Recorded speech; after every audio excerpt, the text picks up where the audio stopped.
So lithium has atomic number 3, all right? So that one electron, the first energy level takes 2, second one will take 1, and so it gives that one away. When it gives it away, it now has helium configuration. So that's what I mean by it say that most main group metals achieve a noble gas electron. Let's take a look at sodium. Sodium, Professor yeah, Ricker Carter from Group One is here as well. okay, Kara is here. Professor Rebecca from Group 6 is here. We're Rebecca looking, bro. from group 6. Group 6. Rebecca. All right, got you. Professor? Yeah. Oh, Ashley Gutierrez from Group 4 is here. My connection was bad, sorry. Okay, Ashley. All right, got Yeah. you. Thank you. All right. So we see that can I remember that with the transfer is happening, and so most main group. So let's go back to sodium. Sodium has 11 electron now. 11 electron meaning what? That the atom, sodium atom is neutral because there are negative electrons, 11 electrons, and positive, protons. So therefore, the atom is electrically neutral. We hear me say that when the atom is electrically neutral, that means they haven't transferred anything, they haven't received anything. The atom is electrically, make a note of that, very important. When the atom is electrically neutral, there's no transfer happening, there's no receiving happening. Okay. So, but when they transfer, when they receive, then the atom is no longer electrically neutral. Now, when they give away, then they have more protons than electrons. When they receive, they have more electrons than protons. So keep that going.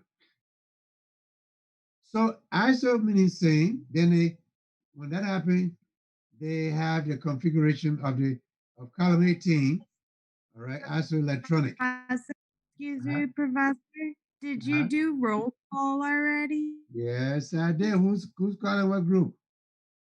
Chanel Marshall, Group 2. Group 2. Chanel Yeah.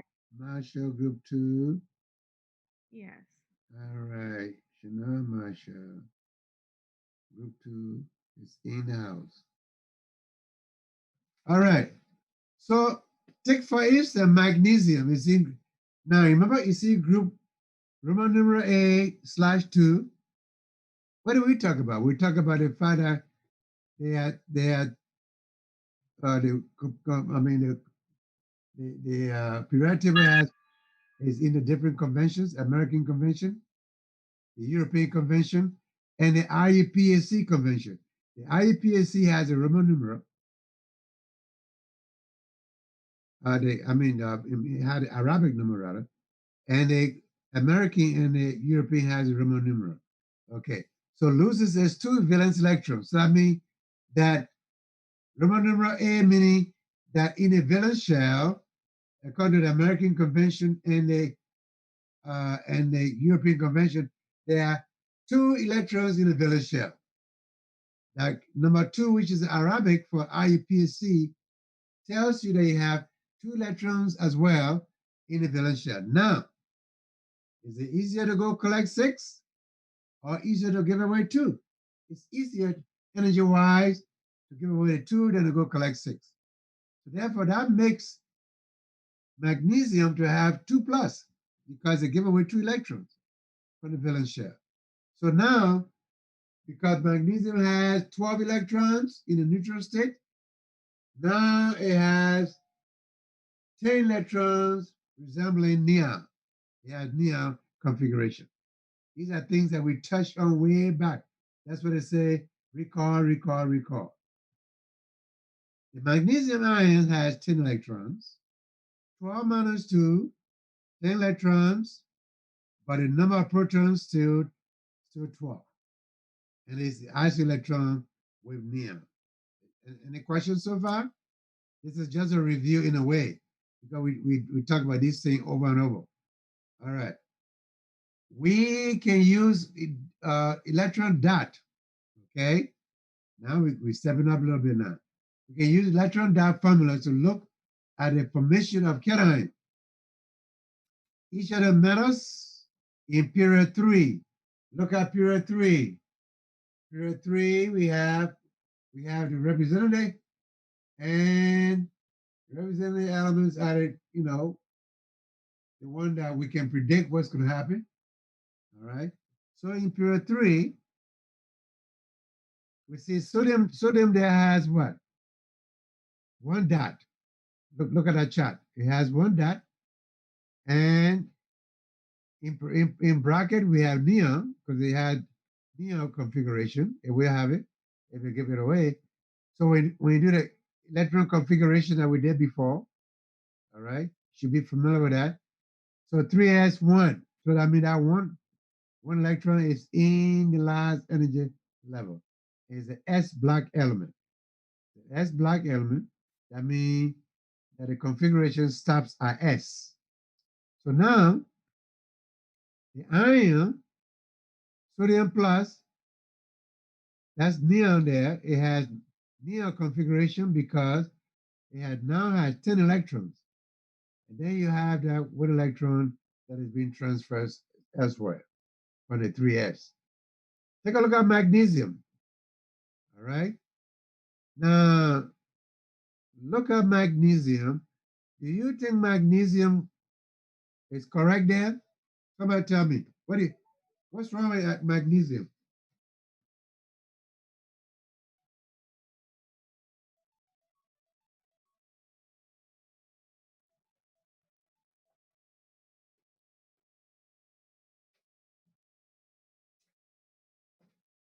What's wrong with magnesium? Somebody tell me. It should be 1. Should it be 2 It's instead of supposed to 3? be 2. Very good. Because now, if it is 1, that means you're putting it into the first column category, right? But it should be 2 dots. Everybody see that? The 2 dots, there's a loop Can structure. you explain it?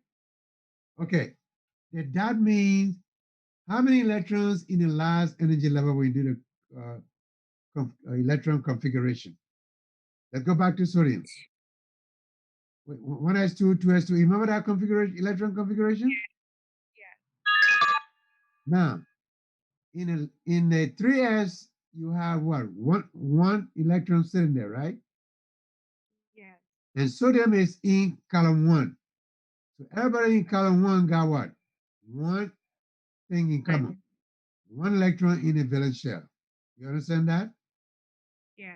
So that's why sodium has 1 dot. Okay. Magnesium. Magnesium, everybody in column 2 got what? 2 electrons in a valence shell. Oh, okay. Now I see the 2. Okay. You see why it's supposed to be? So that's one of the. Remember, there's a lot of error we see in the thing here. That's one of the errors there. It should be Okay. 2, right? Yeah. Okay. Yeah. But you see what the way they put a dot. The dot is over the end. Doesn't show. You got to make sure you see it well.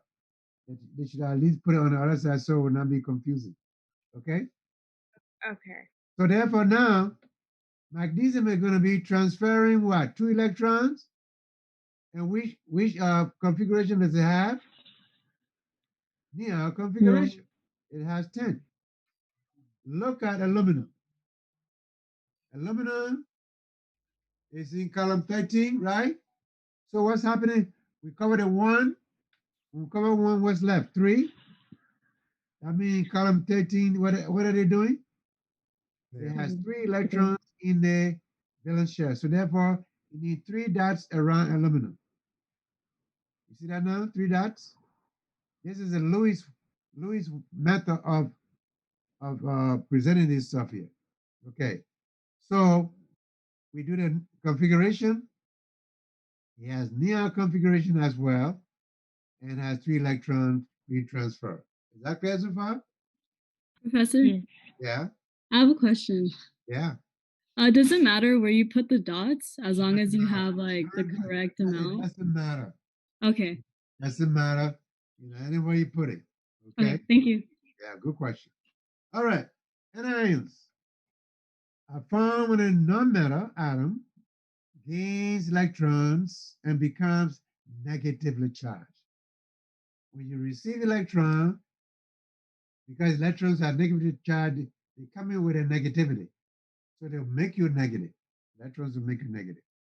Most nonmetals achieve a noble gas electron configuration by gaining electrons to become isoelectronic with a noble gas. All right, that's one good example. Let's take a look at VIIA, which is what? 7. Roman numeral 7A slash 17, column 17. We covered that one. And what's left? 7, right? So that means what? In a valence shell for chlorine, chlorine has 7 electrons in a valence shell. It's easier to go collect one. So it gains that one electron and become Cl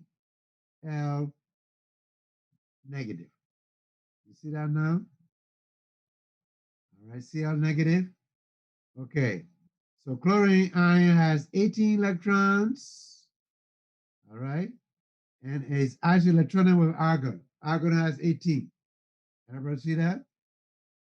Okay, but when you're dealing with a neutral chlorine, you according to the before even receiving an electron, you have 7 dots around chlorine. You have 7 dots, meaning it has 7, you need one more. All right. Now, we can also use electron dot formulas to look at the formation of an ion as well. All right, it's coming now. I already mentioned it. Now it's showing it. The nonmetals in period 3, all right, nonmetals in period 3 gain 1, 2, or 3 electrons, respectively, to form an ion. Each nonmetal ion is isoelectronic with the following noble gas argon. Take a look. Chlorine. What is it? What period do you find chlorine? 17. No, period, not column. Oh. What period? 3. Period 3, Mhm. right? It's in period 3. Chlorine is in period 3. All right. So before chlorine gain anything, it has a neon configuration. Ever see that? Now, after it gains, then it is now equal to the argon configuration. Ever see that? Isn't that nice? Are you watching? We're adding electron to the system. Add electron before and after. This is a before and after situation. Take a good look. You see what's happening there? So we see sulfur is doing what? It has 2 electrons there. It gained 2 electrons. It has argon. And phosphorus gained 3. And it has argon as well. Everybody see that? Yes. Yes. Yeah. So this is, you look at the period now, they're all in period 3. Period is the horizontal. Period, and column is vertical. Okay? Now you guys are in group. So you see you're in group. So that means if we look at you, we look at column. We look at you as column. Each group is a column there. You are a family. All of you, people in your group, that's your family for the whole 6 weeks. You should drink coffee together, drink tea, eat burrito together, because you're in the same family, helping out each other, sharing ideas. That's why I do the grouping. So people, by the time the class is the program is over, you know somebody, you always remember them. You remember when we took chemistry in the summer, we're in the same family. Yeah, it's a family affair. All right. Now, so we see the radius. Whenever you hear radius, circle comes to mind. We think about circle, then more radius. Radius is from the center to a point on the circle. All right? Two radius will give you one diameter. Of a cation is smaller than the radius of its starting atom. Okay, the radius of a cation is smaller. Why? Because the cation, to become cation, you transfer electrons, so therefore the radius will be small. And the radius of a starting atom. Sodium, for instance. Sodium ion and neutral sodium. Neutral sodium is bigger than the ionic sodium. The radius of an anion is larger than the radius of its starting atom. Just the reverse. Because those guys receiving electron, they get bigger. Get bigger. Before they receive electron, they were neutral, they were smaller compared to when they receive electron. So it's just the opposite. Just the opposite. The sodium atom, the radius is 0.186 nanometer. All right, now sodium ion, 0.095 nanometer. Chlorine, to start out with before it received electron, 0.099 nanometer. Once you receive the electron, it's 0.181 nanometer. Do you understand what's happening here? Professor, Yeah, so the one that is always receiving is always going to be the bigger one, right? bigger one. That it has a it has a bigger jaw. The jaw Okay. get bigger. Got it. Thank you. All right. It got more donor in the jaw. All right. Covalent bonds are found when two non-metal atoms share electrons. Covalent bond, and the share electrons in the covalent bond belong to both atoms. They share an electron. Belong to both atoms. When hydrogen chloride, for instance, is formed, the hydrogen atom shares its one valence electron with the chlorine. This gives the chlorine atom 8 electrons in its valence shell, making it isoelectronic with argon. And chlorine share that is one electron with hydrogen, making hydrogen a what? Helium. So that's a mutual sharing. That bond is stronger compared to interstate. This is the intra. That's the intra bond we're talking about. Covalent is the intra. The chlorine atom shares one of its valence electrons with the hydrogen, giving it 2 electrons in its valence shell, and making it isoelectronic with helium. Do you see what's happening here? Do you understand what's happening with the bonding now, covalent bonding? There's one type of bonding I will mention, but we don't spend too much time. Well, coordinate covalent bonding, coordination. In a coordination covalent bonding, take for instance, okay, when you're going on a weekend to visit somebody for the weekend, you don't carry a bed, you don't carry a refrigerator, you don't carry all the essential that you got at home because you're expecting somebody to share this thing with you. That's coordination. All right, that is a very important bonding I'll be discussing in chemistry 6-6. But that's a type of covalent bonding. All right.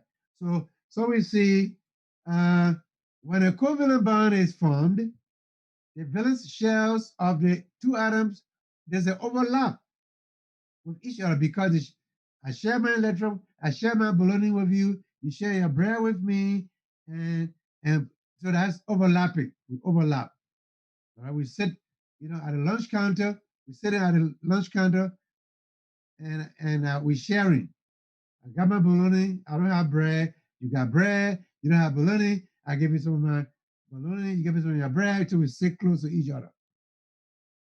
So we're sharing. We're sharing. So that's mutually sharing. Okay. Now, in HCl, the 1s energy sublevel of the hydrogen. Atom overlaps with a 3p energy sublevel of the chlorine atom. The mixing of sublevels draws the atoms closer together.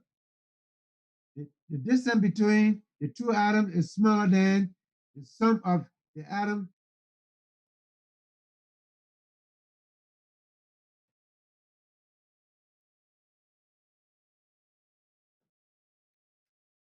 So we see, take a look at that. Take a look at it. Okay. Hydrogen atom. Look at the radius. And look at the radius after the bond is formed. Look at chlorine. Look at the radius. Look at it now. See? Extended. So we see that this is the mutual sharing. When you have this happening, this is what we call the equivalent bonding. So therefore we see that the 1s energy sublevel of the hydrogen atom overlap with a 3p sublevel of the chlorine, because the chlorine is a p block element. When the configuration is done, it ends with p. When the configuration for hydrogen is done, it ends with s. Hydrogen is the s block, whereas the chlorine is the p block element. All right, so here we go. Energy is released when two atoms form equivalent bond. All right, let's pay attention to that. All right, so we see, well, hydrogen gas, bonding it takes place in the gaseous phase. Everything all these things we're talking about happening in the gaseous phase. The solid transfer of electron does not happen. It happens when you gotta gasify the metal in order for it to transfer the electron. So this is happening in gaseous phase. So this is a homogeneous we talk about. It's all the same system. So the hydrogen atom in the gaseous phase, chlorine atom in the gaseous phase will form this bond, and when that happens, we have heat. It's a form of energy is released in the process. Conversely, energy is needed to break equivalent bond, because energy is released, the same amount of energy that released is required to break that bond. So breaking bond, forming bond formation is something we say, remember we talk about physical and chemical properties way back there, way back. We say when bond breaks, that's chemical change is taking place. But in a physical change, no bond is breaking. We're just moving things around, no breaking bond. So you remember that we talked about this way back then? All right. So the energy required to break a covalent bond is referred to as the bond energy. The amount of energy required to break a covalent bond is the same as the amount of energy released when a bond is formed. So that same energy, whatever you put in, it's just like going to the bank. You put in $5, that's how you're gonna have $5 in there. You can take it out or put it back, same thing. So remember that.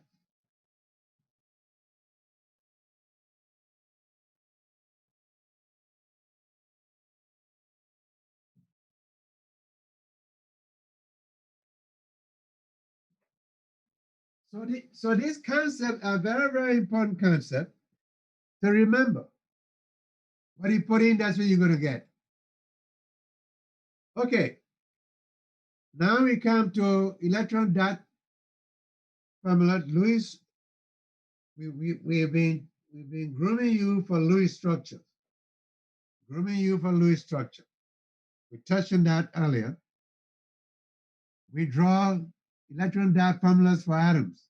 The number of dots around each atom, we talked about it earlier, is equal to the number of valence electrons in the atom has. So we will now draw electron dot formulas for molecules, also called Lewis structure. Gilbert, American chemist Gilbert Lewis, he's the one who spent an awful lot of time trying to develop it. The Lewis structure shows, and this is found in organic chemistry. The Lewis structure is heavy there. So when you come to 66, don't change your mind. We're going to talk about Lewis structure. The Lewis structure shows the bonds between atoms and help us visualize the arrangement of atoms in a molecule. Whenever you hear molecule, the bond is covalent. Whenever you hear ionic, it's transfer of electron. All right, formulas of molecules. These are guidelines. I love guidelines. Guidelines will help you do stuff. You go to the hospital, what happened? There's a red line, yellow line. Follow that yellow line, you get over there. So calculate the total number of valence electrons. These guidelines are very important for the exam. Pay attention to these guidelines. To calculate the total number of valence electrons by adding all the valence electrons for each atom in the molecule, the total must be an even number. When you add them up, you've got to have an even number. If you got odd number, you're doing something wrong. Go back and check. Even number to obey the octet rule, the rule of 8. If the total is an odd number, check your calculations. You're doing something wrong. Number 2, after you add them up, step number 2, divide the total valence electron by 2. Because with electrons, the bond is in pair, a pair of electrons. That bond is a pair of electrons. That's one of the reasons why you must divide by 2. Divide total valence electron by 2 to find the number of electron pairs in the molecule. All right, it's a molecule now. Okay, so therefore, that's step number 2. Step number 3, surround the central atom with 4 electron pairs. That means make the central atom, give it an octet. The central atom is a mama. You got to give mama the octet. All right? Because mama takes care of everybody. She's a wonderful person. Takes care of people. So you give mama the octet first. All right? So like when you're at home, you get the paycheck, take care of mama first. All right. Surround the central atom with 4 electron pairs. Use the remaining electron pairs to complete the octet around each of the other atoms. Step 3 is very, very critical. We need to understand that. Halogen is so exceptional. Now, I remember I told you, whenever you're learning anything, begin to question yourself, is there any exception to what I'm learning? All right. So we know 1 electron pair for halogen. Step number 4. If there are not enough electron pairs to provide an octet for each atom, move a non-bounding electron pair between 2 atoms that already share an electron pair. Step number 4. All right. These steps are so critical to do the Lewis that formula. All right. So here's an example. Let's do an example. It's always good to have an example. We're going to follow this step. So what do we have? We have water, right? H2O. We got water. Let's do it with water. Count the total number of valence electrons. Oxygen has 6. Each hydrogen has 1 for a total of 8 electrons. You see, that's an even number. If I made a mistake, it has 7, then I did something wrong. Total of oxygen 6. Each hydrogen is 1. So that's 8. Okay? The next step is to divide that by 2. Now I have 4. 4 pairs. For the 4 pairs, so oxygen is a mama there. Oxygen is a central atom. So 1, 2, 3, 4. So the oxygen has the octet. Okay? So we'll go back. Go back. Is it step 3? Surround central atom with 4 electron pairs. Use the remaining electron pairs to complete an octet around each of the other atoms, with the exception of hydrogen. Okay. So you see, we get a central atom. All right. So now we can hook up the hydrogen there, and we're done with that formula. Now we can then place the 2 hydrogen atoms in any of the 4 electron pair positions. Notice there are 2 bonding and 2 non-bonding. So there's a bond between one hydrogen and this oxygen. There's another bond between one hydrogen and the same oxygen. You see that two pairs there. They are called the 2 non-bonding electron pairs. So again, this is leading to why molecules are structured the way they are. We're coming to that. Okay, so the non-bonding electron pair take up more room. They take up more room because they're not bound to anything. They got more room, so they squeeze the 2 hydrogen together here. See how they're squeezing them now? So that gives the structure of the water. So water is not a linear molecule. It's not linear, but sometimes we read it as HOH, a linear, but it's not linear.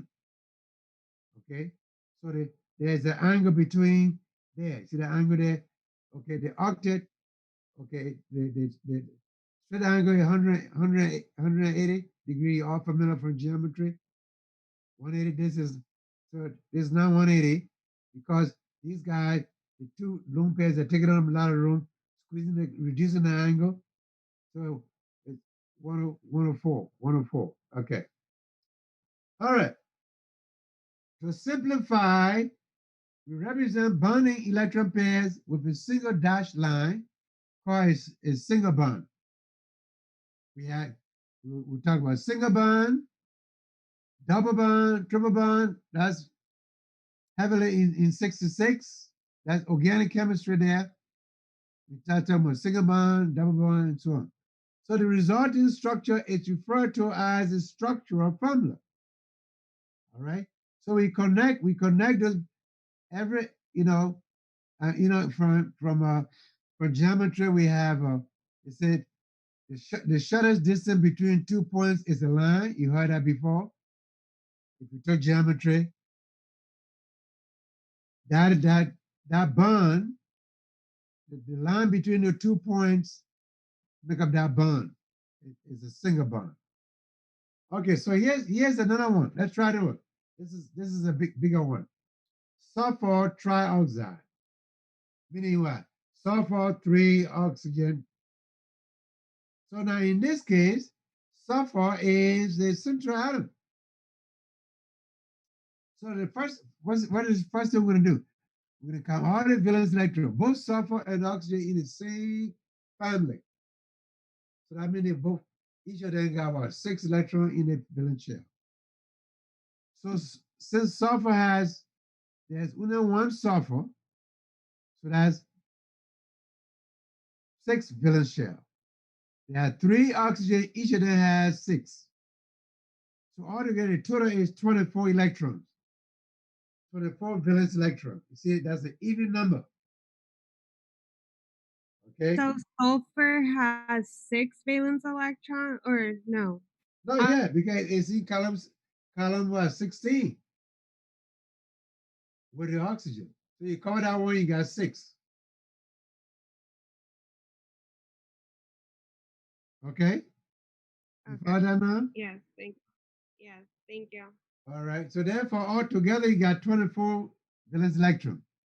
So the next step is to divide that by 2. Divide by 2 for the guidelines. Divide by 2. Now we got 12 electron pairs. A pair meaning 2. All right. 12 electron pairs. So the rule says we do what? Give the central atom. Central atom will have what? Octet. 1, 2, 3, 4. 4 pairs. 4 pairs of electrons must go around the central atom. That gives it the octet, 8 electrons. So we subtract the 4 pairs from the 24. So we subtract from the 12, rather. We subtract the 4 pairs from the 12. Now we got 4 from 12, we got 8 electrons remaining. All right, let's move forward. Now, place the remaining electron pairs around the oxygen atoms to complete each octet. So we're trying to, so I'll say, okay, we have eight pairs left. Let's give this guy 3 pairs. There's already, he's attached to 2 pairs already. So I gave this oxygen an octet. Look at the other oxygen here. So 3 here, 3 there. That's we use up 6 pairs already. Now, from the 8 pairs, 2 pairs left. We take the last 2 pairs and we'll put it around it, this oxygen right here. So this oxygen has an octet, sulfur has an octet, this oxygen has an octet, but this oxygen does not have an octet. So now, let me take you back to the guidelines.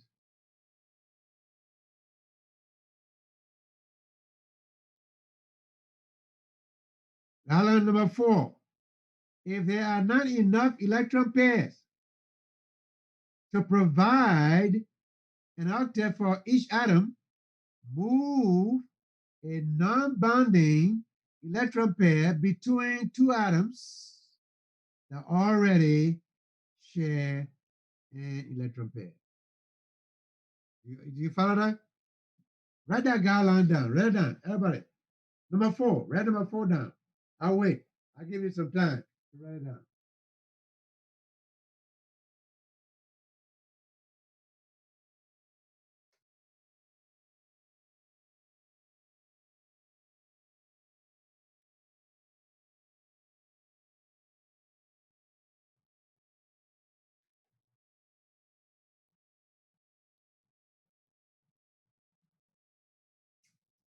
Everybody got it?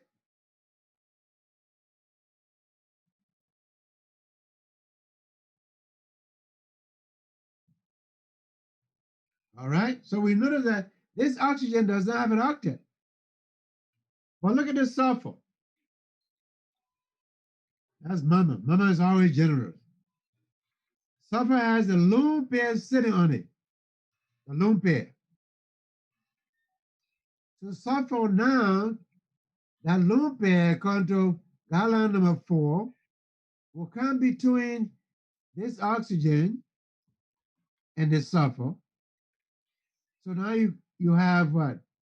You got 2 pairs between the sulfur and the oxygen, giving this oxygen octet. Giving the sulfur octet. So everybody got an octet. Everybody have an octet now. So when that happens, we have what we call double bond, James bond. All right, we got James bond happening. So the 2 shared electron pairs constitute a double bond. Ever see that now? But what happened to that oxygen that didn't have octet could also happen to the other oxygen. So therefore, this double bond is not tied to just one oxygen. It can happen to either one of those oxygen. So this is what we call resonance. Because it can happen to this oxygen, it can happen to this oxygen. So therefore, it is resonating. That's resonant, just like in music. Resonant. The double bond can be placed between the sulfur and any of the 3 oxygen atoms. The structure formula can be shown as any of the structures below. This phenomenon is called what? Resonance. Resonance. Remember that. Resonance. So here's one structure. So the actual structure for sulfur trioxide can be found within the 3 structures, the actual structure. So that's 1, 2, 3 structure. These are resonance structure. Is that clear so far? All right. Now, The total number of valence electron is, so here's NH4, NH4 plus. This one has a positive charge on it, ammonium. All right. So nitrogen is found where? You see column 15. What's happening in column 15? They're doing what? They got 5 electrons in their valence shell. Okay. How many hydrogen do you have around the nitrogen? 4 of them. Each one has 1. So that's 4. Okay. So we're going to what? So you got we're gonna subtract 1, and we have what? Because it's positive, we subtract 1. We have 8. We have an even number. We must subtract 1 electron for the positive charge. Because it's a positive, that means electron deficient. Positive means electron deficient. Negative means what? Additional electron is added. All right. Now, so we have 4 pairs of electrons. So now, same concept, divide by 2. So you put it around there. You don't even need to do that. You got a bracket because it's a positive charge. So that's the ammonium. Place 4 electron pairs around the central atom, which is nitrogen atom, and attach the 4 electron atoms and close the Pollock. This is the Pollock atomic ion. When we talk about language of chemistry, you remember the language of chemistry? We talk about polyatomic ion, all that good stuff there, way back there. This is it right here. So it should become a review for you right here. The brackets indicate the charge outside the brackets. All right. So the total number of valence electrons now got CO3, carbon or carbonic ion. Carbonic ion, all right? Carbonic ion. The total number of valence electrons. Now, carbonic ion has what? -2 charge on it. You have 2 extra electrons on it. You got a negative 2 electron. We're going to add a 2 electron to the total valence electron. The total valence electron, we got carbon is 4. Carbon is E, column 14. You cover that one, you get 4. So that's 4 there. And oxygen is 6 for each 3 of them. So therefore, that 3 times 6 plus the two negative charge because of the negative charge on the carbonate. So now we got 24, which is an even number. We can divide by 2. We got 12 pairs. Same concept. We must add 1 electron for the negative charge. We have 12 pairs of electrons. Okay. Place 4 electron pairs around the central atom. Carbon is the central atom. Same thing we did with the sulfur trioxide. All right. So we see that this oxygen has octet, carbon has an octet, this oxygen has an octet, but this oxygen does not have an octet. The carbon has a lone pair. We're going to take the lone pair, bring it between the carbon and the oxygen that is deficient. So you have a double bond again, you got a double bond. That's the concept of double bond. Everybody follow that? Same thing. So now we have that there. But this is the ion, so therefore put it in the bracket. In the bracket, and so we have the octet, but we have 2 negative. 1 oxygen does not have an octet. Make a double bond and then close the ion in brackets. Whenever we have ion, we go in bracket. Neutral system. I have a question. Yeah. Does the double bond make both of them an octet? Yeah. Okay. That's right. Okay. All right. So let's count. 2, 4, 6, 8. Very good question. See that now? 2, 4, 6, 8. You see that now? Mm-hmm. That's why the central atom, which is a mama is always generous. Now this guy, so this oxygen is crying, say, Mama, I don't have an octet. I don't have an octet, Mama. Don't worry, I'll take care of you. I'll give you an octet. Take my loan pair, but don't tell them, guys. Don't tell them. Take a loan pair. That's why Mama is so important in our life. All right. So we see covalent bonds result from the sharing of valence electrons. Often the two atoms do not share the electrons equally. Okay, here's the problem. You get into this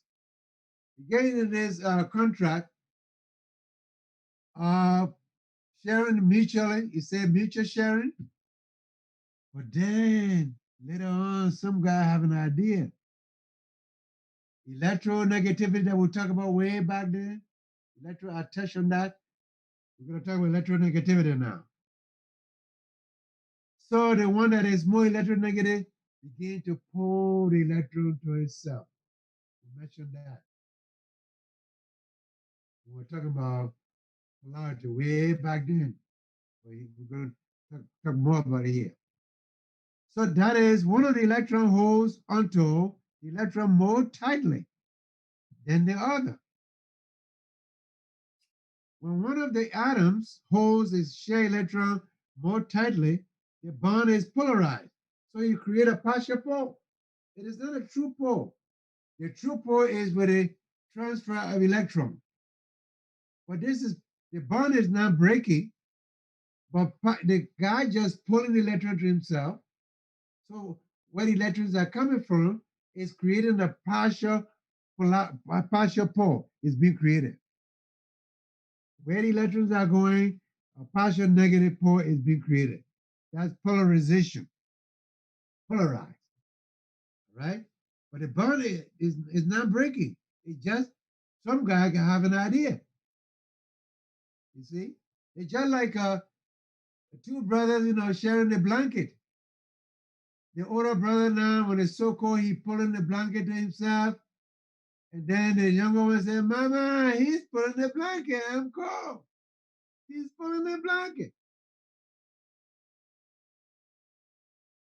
And when he hear Mama's voice, what happened? He turn loose the blanket. Make sure that the brother share the blanket too. So there's a polarization.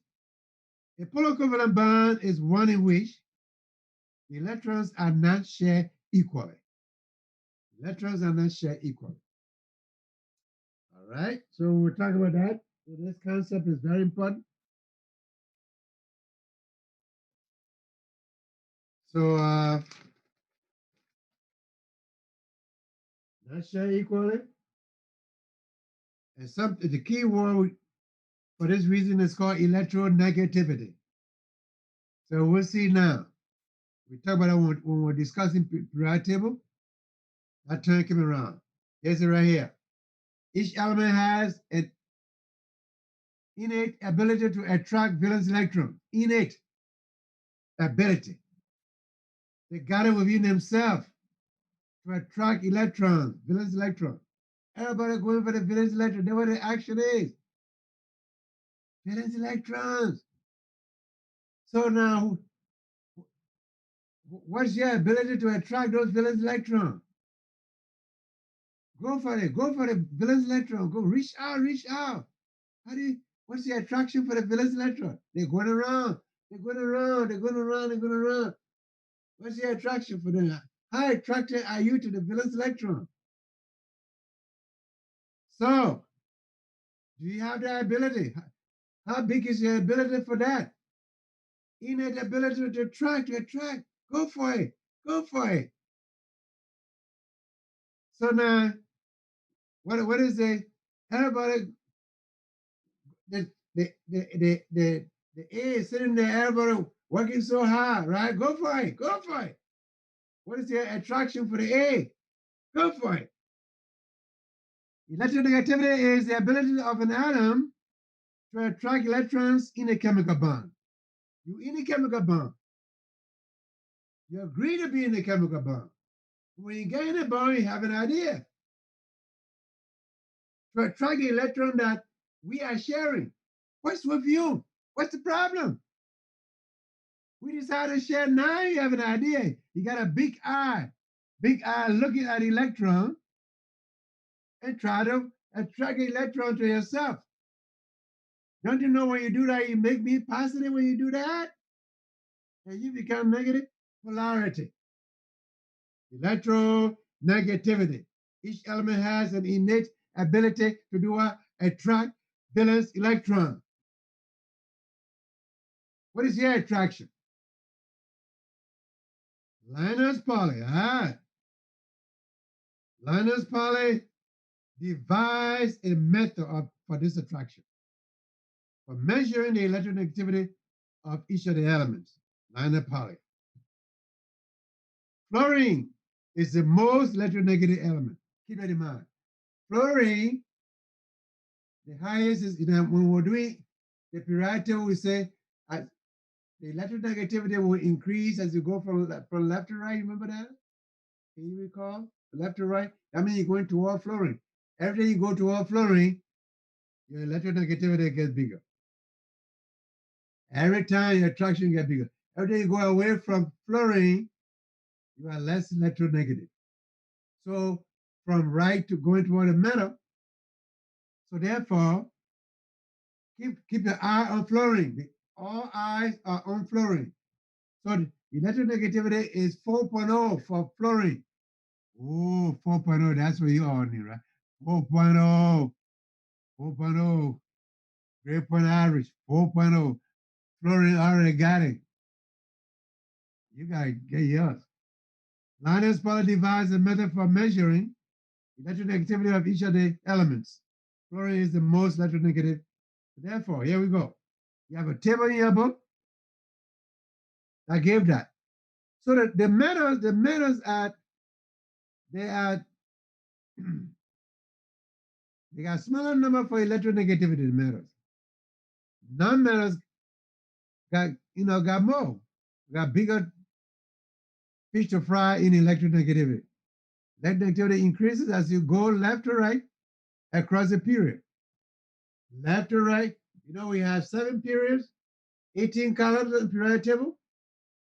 7 periods, going from left to right, left to right, left to right. As you go from left to right, the power of attracting the electron in a bond that you're sharing with somebody, guess what? Smaller and smaller and smaller. We come from right to left. When you come from left to right, it gets bigger and bigger and bigger. Professor, I have a question. Yeah.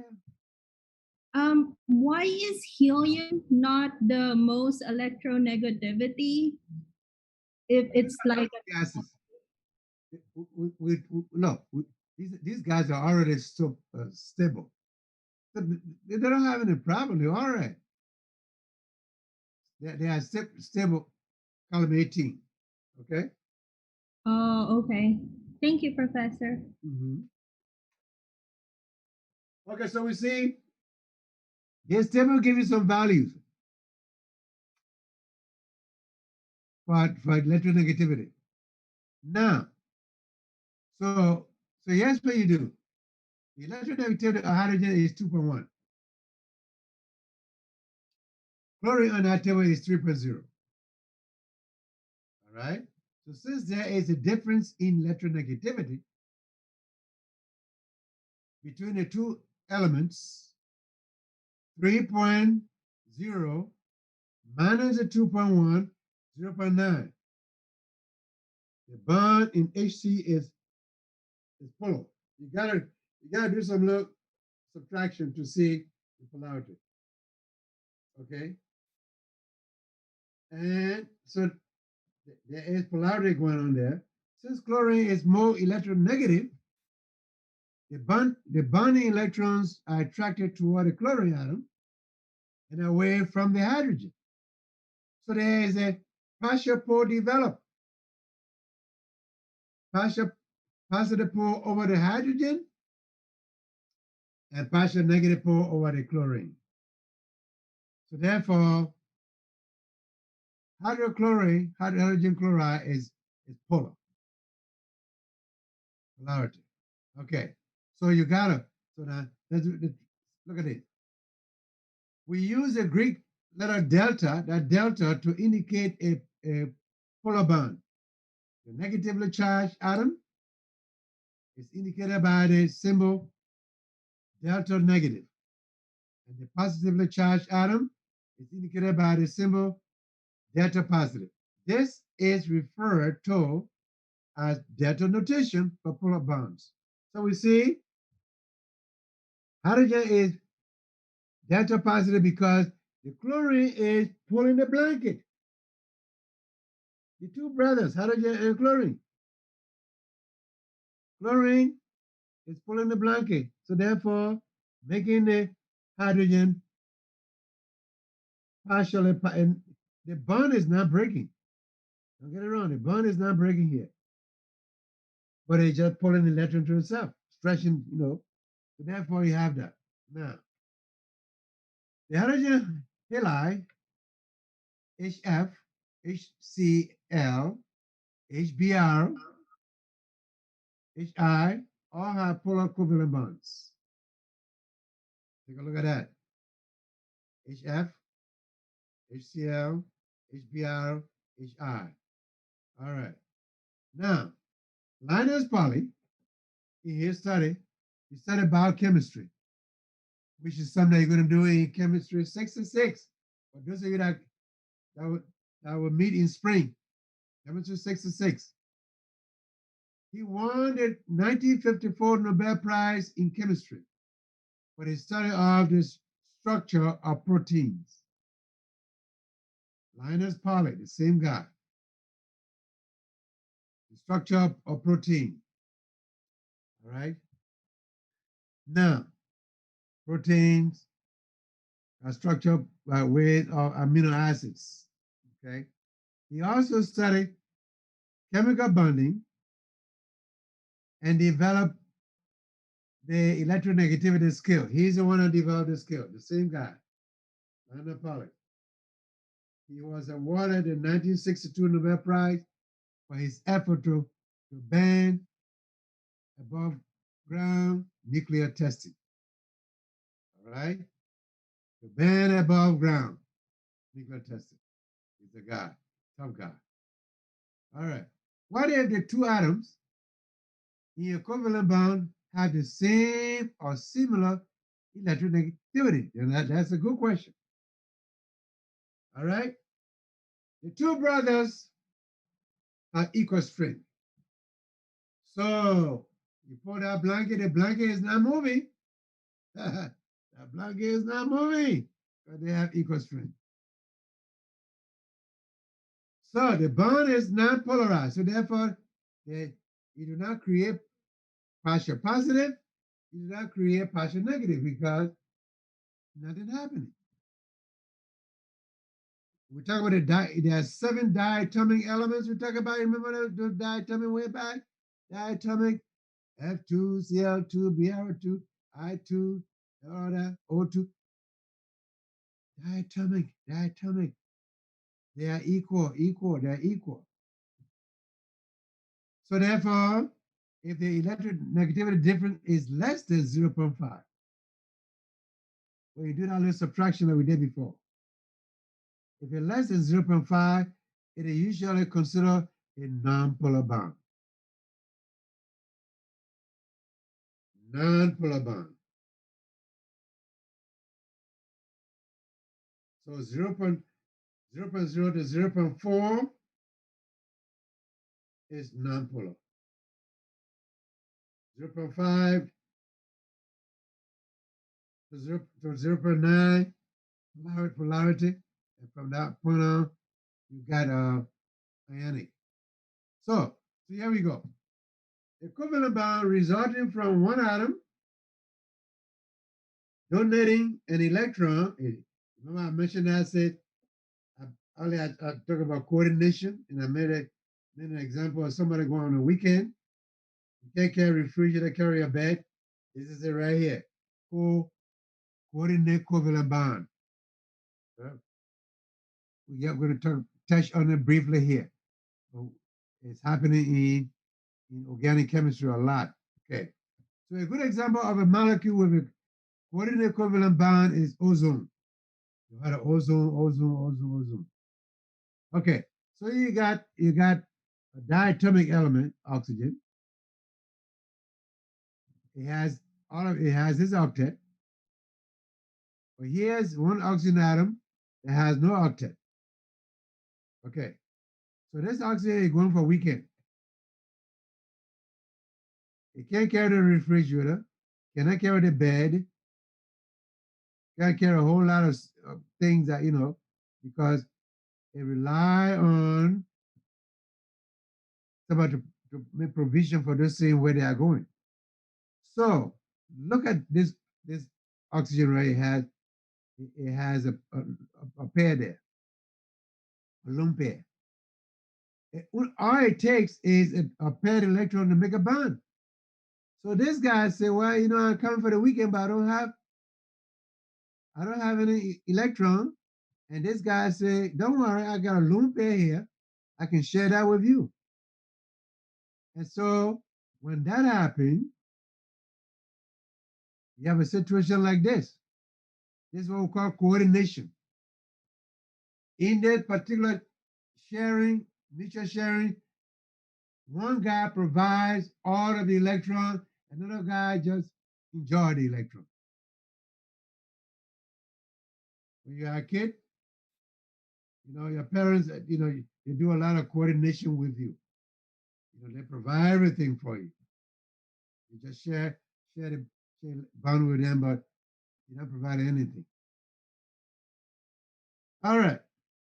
So take a look at that.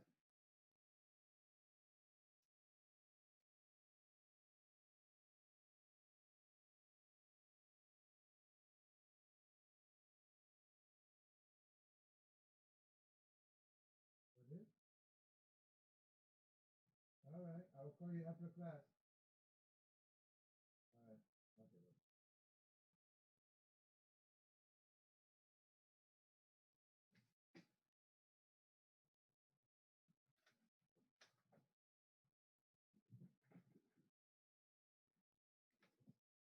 All right. Okay, so we say the bond between hydrogen and oxygen in water is very polar.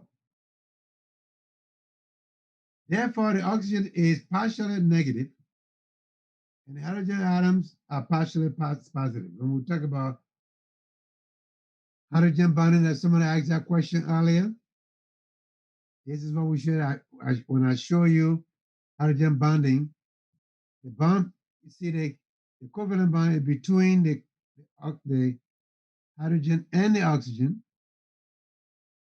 That is the intra. But the dotted line is inter. Between two different water molecules. That's interstate.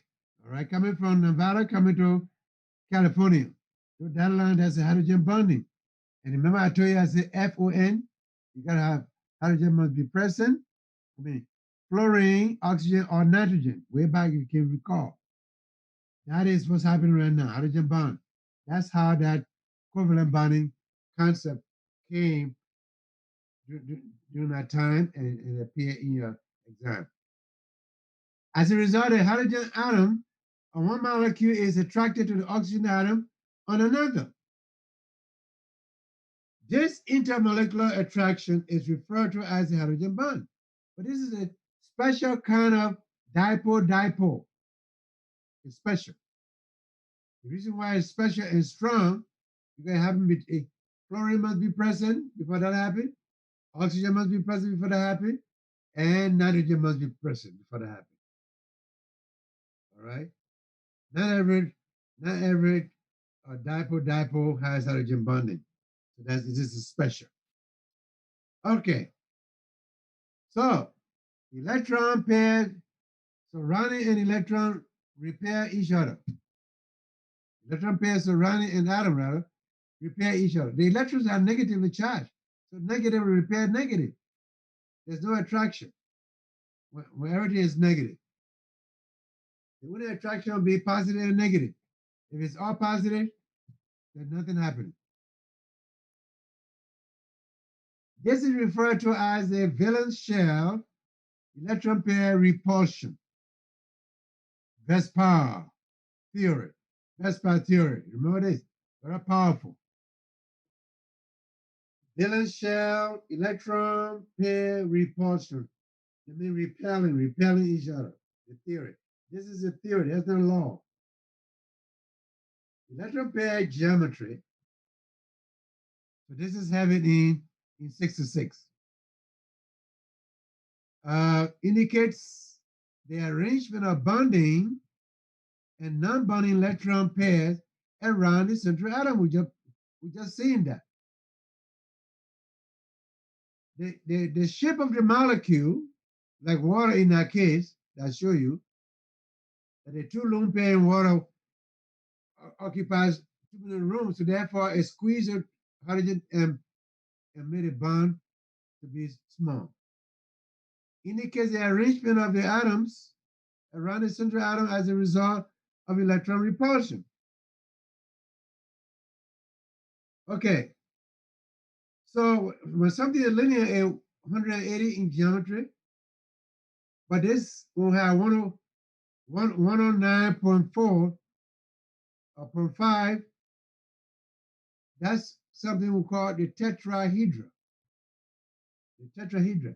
So because when you look at the CH4, the carbon there is a central atom and you got 4 hydrogen, each making a 90 degree around that carbon. So therefore there's a lot of fight going on there. They're too close by they're fighting. So the concept, the theory of Vespa is that let's open up things, make sure this hydrogen is far away from this hydrogen to minimize the fight. So when you have here's the model right here. So you see the bond between this hydrogen and that hydrogen is 109. So instead of 90 degree, 90 degree, 90 degree, 109, that keeps you far away from. So it helps a lot, even though we do not minimize the fight, but we, in a way, we reduce the fight, and this is what this concept is all about. All right. So this is what we call Vespa. And when the angle is 109.5, it's a tetra meaning 4 tetrahedra. The geometry, so you have the geometry, so the molecular shape is also a tetrahedra for methane. So sometimes the geometry and the shape will be different. But in this case, the tetrahedra. All right. Now, so that is methane. Methane is the first organic molecule that you talk about in organic chemistry. All right. So here's ammonia. It has NH3. Ammonia has 3 hydrogens around it, but there's a lone pair sitting on top of the nitrogen. But you don't see it there now, but it's there. Look at the model right here. All right. So the central nitrogen atom is surrounded by 3 bonding pairs and 1 non-bonding pair sitting on top of the nitrogen. The nitrogen is the central atom. Thus, the electron pair geometry is tetrahedra. The electron pair, because that lone pair makes a tetrahedra. The 3 hydrogen plus a lone pair makes a tetrahedra. All right. But the shape of the molecule is trigonal because the lone pair is reducing the tetrahedral angle from 109.5 to 107. So that's trigonal parameter. So that means the geometry and the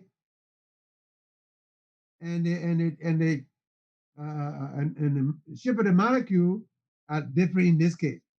Geometry is tetrahedral. The shape of the molecule is trigonal parameter. So in the case of methane, both are the same. Tetrahedra. Molecule is tetrahedra. The shape is tetrahedra. But in this case, you have trigonal Pyramidal. Okay. Take a look at water molecule. We saw water molecule before. Central atom is what? Oxygen. Two hydrogen attached to the oxygen. So we minimize the fight by opening it up, making it far away. But what happened is, because you got two lone pair instead of one lone pair in ammonia, that caused a bigger, break in the angle. So the angle now reduced from 109.5 to 104.5. So this is a bent. The shape of the molecule is bent, and the geometry is tetrahedra. Geometry is tetrahedra, but the shape of the molecule is a bent is bent. Be right back. Try to digest. I'll be right back.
All right.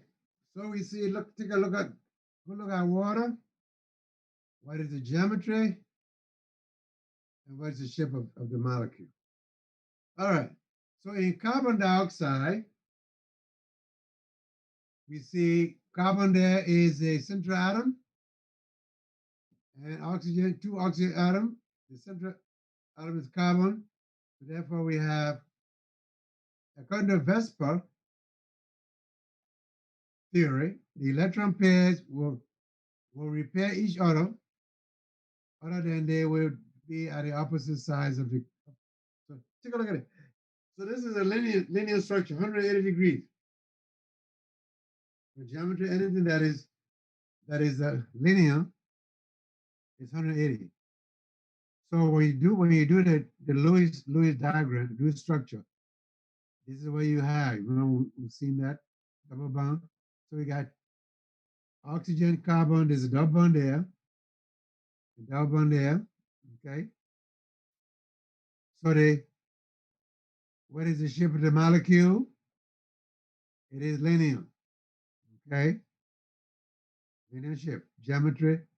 That's the electron pair geometry and the molecular shape are both linear. So both of them are linear in this case. In water, you have what? Tetrahedra and bent. Ammonia, you have tetrahedra and pyramid. Okay, in methane, you have tetrahedra.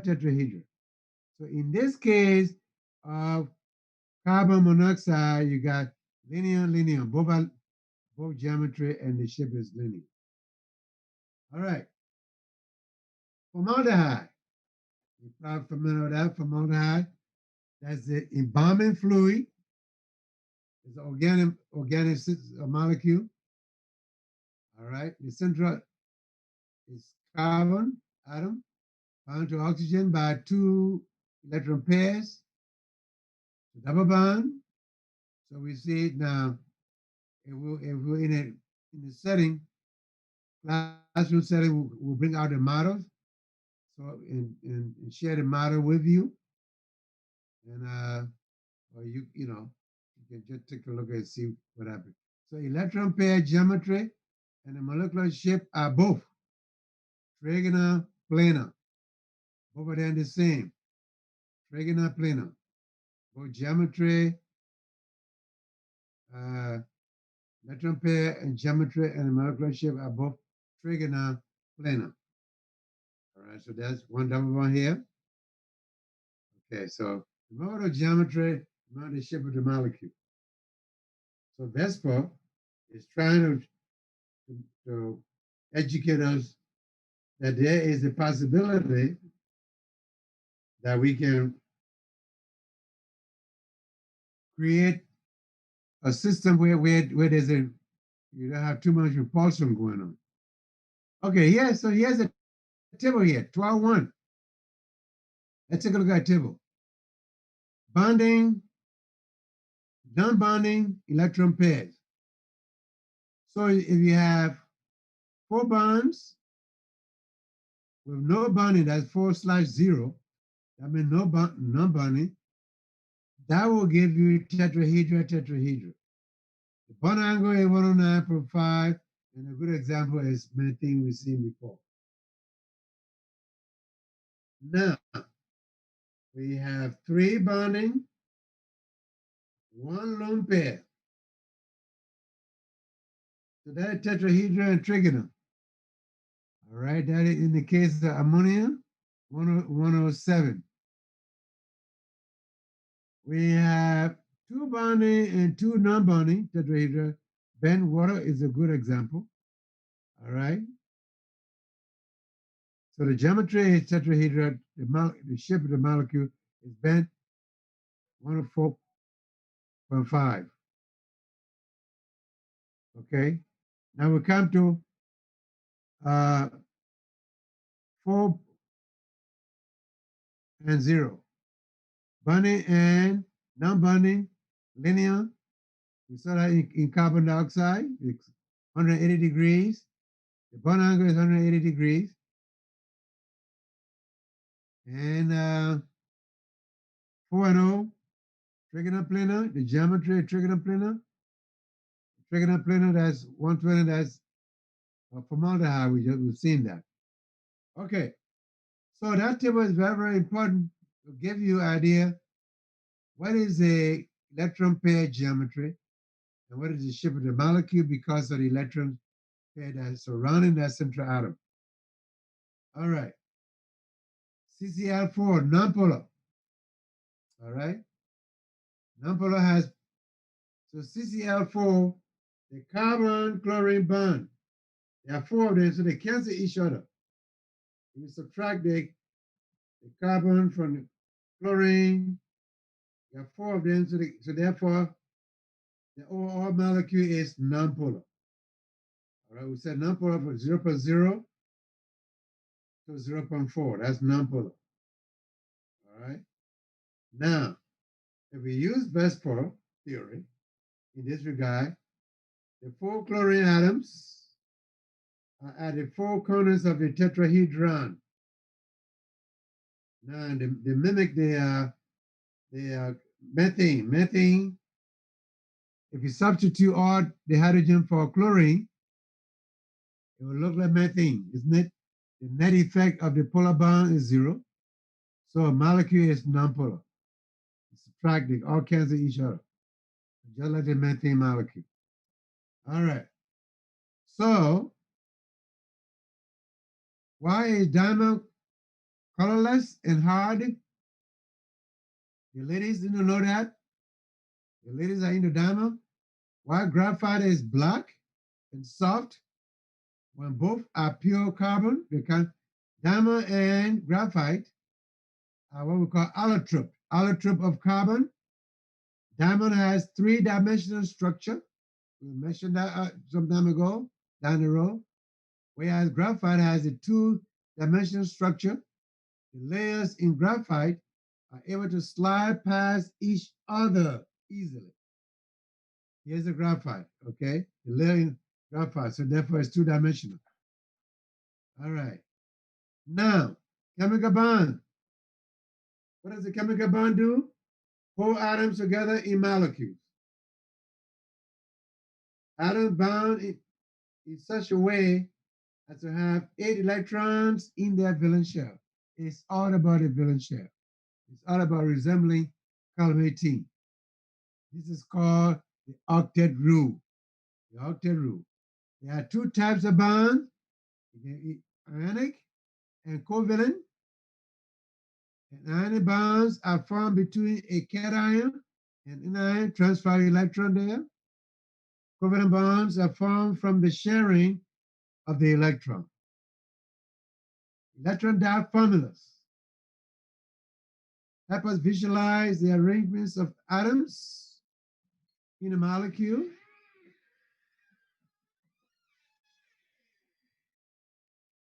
Electrons are shared unequally in polar covalent bonds. Electronegativity is a measure of the ability of an atom to attract electrons in a chemical bond.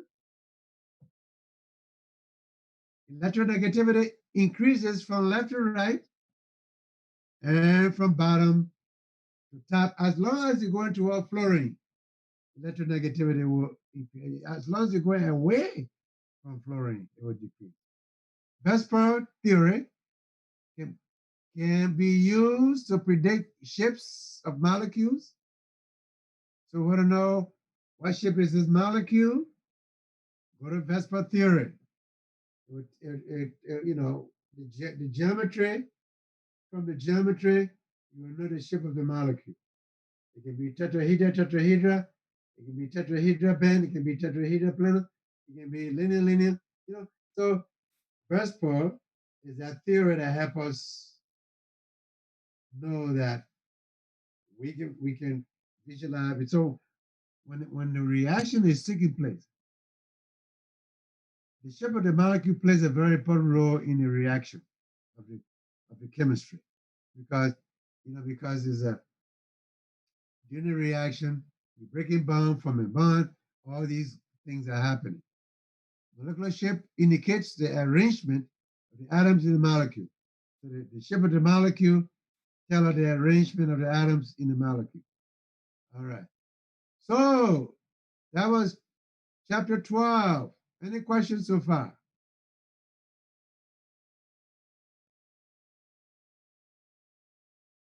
Any question? We are getting closer, getting closer, getting closer. Yes. Yes. Not on the classwork, but when everyone's kind of done with this, I do need to speak to you about something. Okay. Yeah. All right.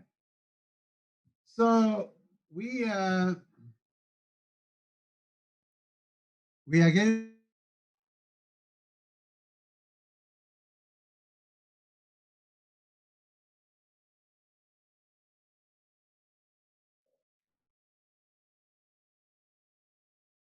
in there. I said, where is Dr. Tokwe? He tortured me this summer. I got tortured this summer. Where is he? All right. So any question? No question? Professor. Uh-huh. So for the final, Have you been tortured? yes, I have plenty. Yes, yes. In this class, yes. But for the final, are you gonna provide us with study notes? Well, you already got 3, 4 of the study notes, the same stuff you got before. But I'll look there and provide something, maybe by Monday. Okay. Yes. That. I Thank will you. just add to what you already got. Okay. Okay. All right. Any other question? If you don't have any question, I'll see you tomorrow. See you tomorrow. We'll be talking about solutions. So read about that so you get. It's a very powerful place to be. Talking about solution. Then one more acid base, and that's it. You're done. 4.5 months of work in 6 weeks. I must employ you. All right. So have a good day. If you don't have any question, Have a somebody good wanted to talk to me. I did, yes. Okay. I had sent you, I believe, a message, and it was after the midterm, so it was just a question over everything for the grade, the final, getting the grade later. So just if you could look over it later and just let me know. Yeah, I will cover it later. Yeah. Okay, thank you. All right. So you all take care. Yes, bye bye. Bye. Professor, I had a question as well. Professor. Oh my gosh. Hello? Uh-huh. Oh, I thought it was getting cut out. Let me share again. Yeah, I was wondering Yeah. if they could open the final earlier than the 12th, like the 11th midday or something, because I have a flight the next day and it's to go see my fiance that's in the military. Well, I don't know because it's already set in our computer. Like it's harder to do that now. It's already set. Okay. I mean, You know what time it's gonna open? it won't take the questions that how that many questions. It won't take that long to do. Okay, thank you so much. All right, you take care. Also, is it going to be very similar to how the midterm was?